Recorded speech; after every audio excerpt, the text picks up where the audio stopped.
Hey guys, I just want to share my testimony of how I survived 3 car accidents and a kidnapper. God is so good. All right, so the first car accident is the one that I talked about, I think, a little bit in my other testimony. That was the one where I had decided I was going to quit all my jobs and start this crazy business. And then on my way home from my last day at work on my job, my car, it was like some gravel or something on the road that my car hit, and I ended up running off the road. And then, but it was like a big gulf off of the side of the road. And instead of my car actually getting turned over into the gulf, it actually got stuck between 2 trees. So that's kind of what saved me from like going over and like flipping over into the gulf. So that was the first car accident that I survived. And then that day, while I was like stuck in there, like a pickup truck came up, and then the guy like put the like little hitch thing on my car and pulled my car in from in between the trees, and that's how I was able to actually go home. And I drove my car home with no brakes. So that was the first car accident. The second car accident, I was actually not driving. So this time it was my car, but it was a pastor friend of mine, and we had just picked her up from the airport. She had come from like doing ministry in California, and we picked her up from the airport, and she asked me if she could drive. So, and I'll keep in mind, she was like in the front driving, and then I had another friend of mine who was in the front seat, really, really big girl. And then my son was in the back in his little car seat. I think he was like 8 months old at this time. And then the other girl, she had like her little baby in the back, and I think she was a couple of months old.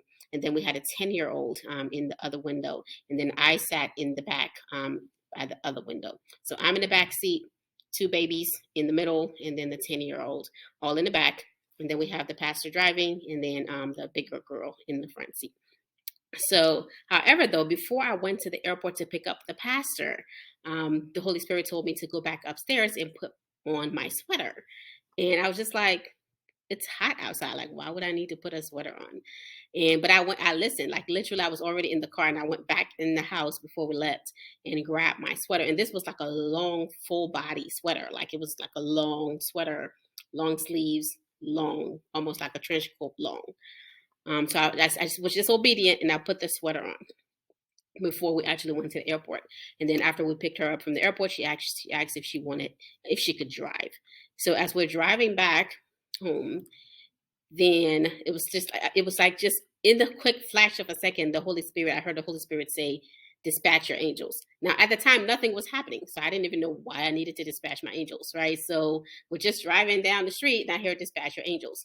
And the minute it came out of my mouth and I dispatched my angels, the car just, I guess she lost control of the car, and the car went over the median, like the divider between the 2 lanes, where there's like cars coming on the other side, and there was like a divider. The car went over the divider, flipped over 4 times on the other side.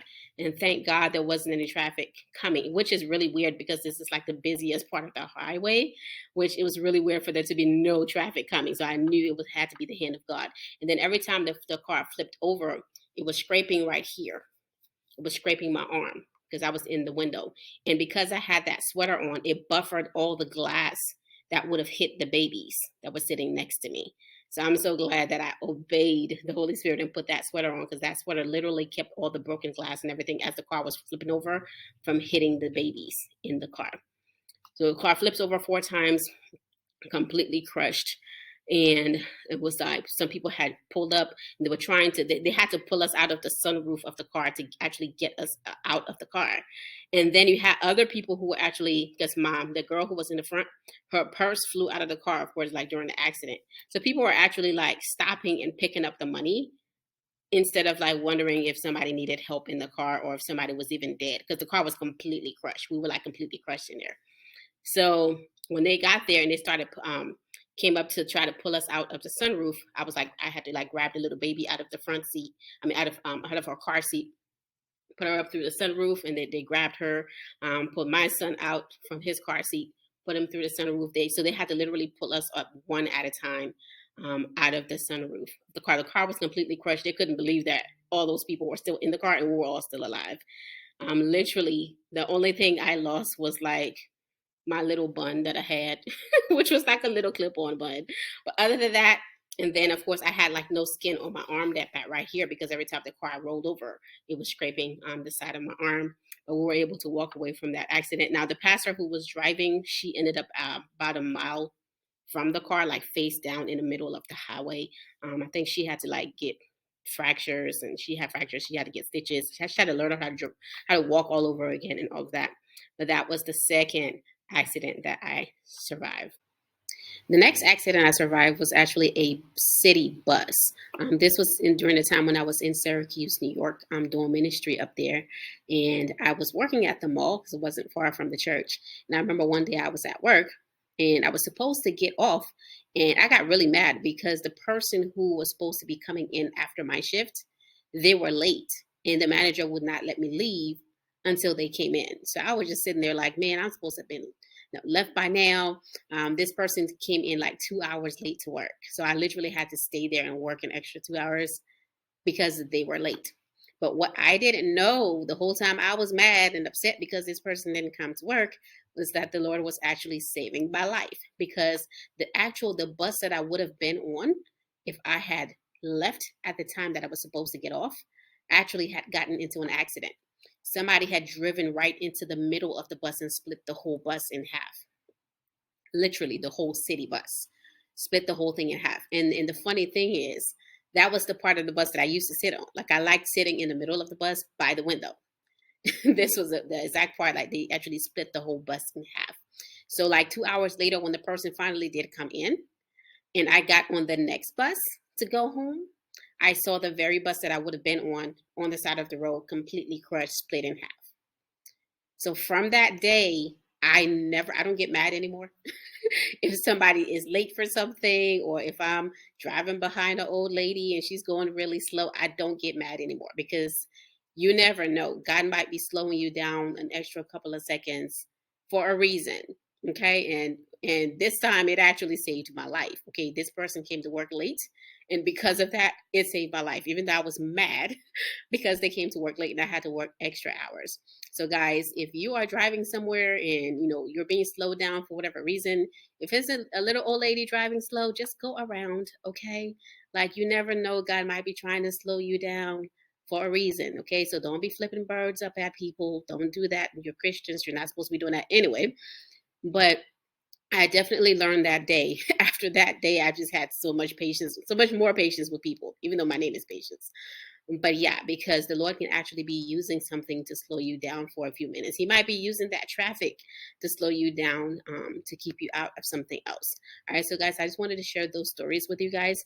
And then the next one that I survived was actually a kidnapper, which is this one is, oh man, this is when I was much younger.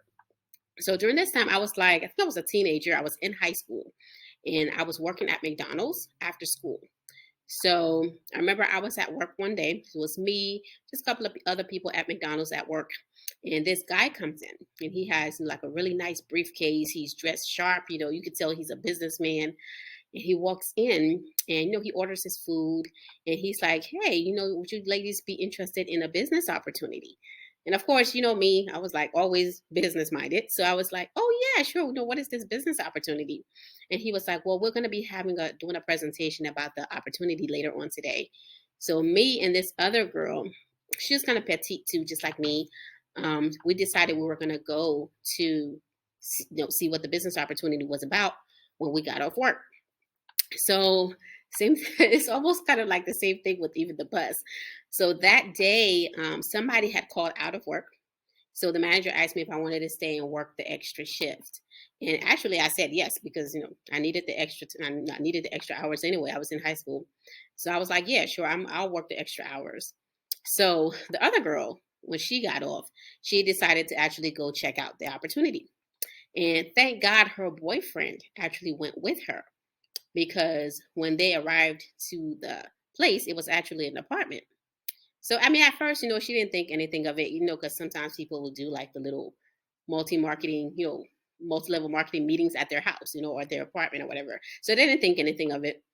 So, but the way it was set up was, I don't know if you guys have seen like those hotels where you kind of have to like walk down the long hallway and then you have the door on the side.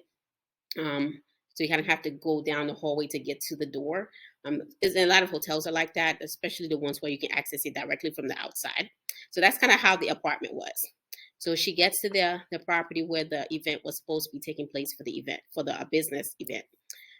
So she gets to the door first, and her boyfriend is coming up behind her.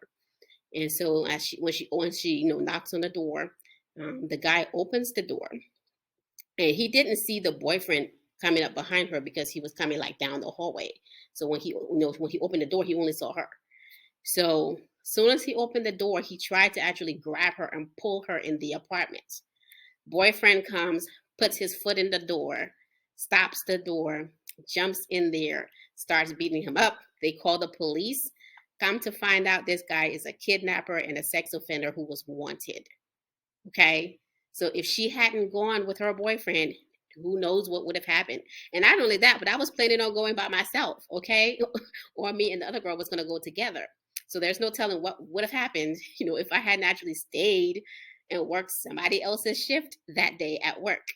Okay. So, and thank God her boyfriend was with her, because if he hadn't jumped in there, this sex offender kidnapper guy he was literally had grabbed her and tried to pull her into the apartment. If her boyfriend wasn't there, there's no telling where she would be right now, because she was kind of petite like me. And I think he was kind of like specifically preying on like petite women, because he only asked me and her. He didn't ask any of the other employees if they were interested in the business opportunity. He only asked me and the other girl, because we were both like, like under 5 feet, like petite. So I just thank God. There's so many other stories I can share with you guys of just times where God has just been so faithful, and God is covering us even when we don't know that He's covering us. Just want to share that with you guys, and just know that God is really a good Father. And I want you to really know that He is not a deadbeat Father. He's always looking out for us, even when we don't know He's looking out for us. That's one of the things that you actually will see when you go to heaven. When you go to heaven, you're going to see all the times that God protected you, that you didn't even know He was protecting you, because you were just kind of going about your business and you had no idea. So that's how good of a Father He is. He's always looking out for us, even when we don't know that He is. So just want to share that with you guys. And this is Patience Dean signing off. You guys have a great night. Bye-bye.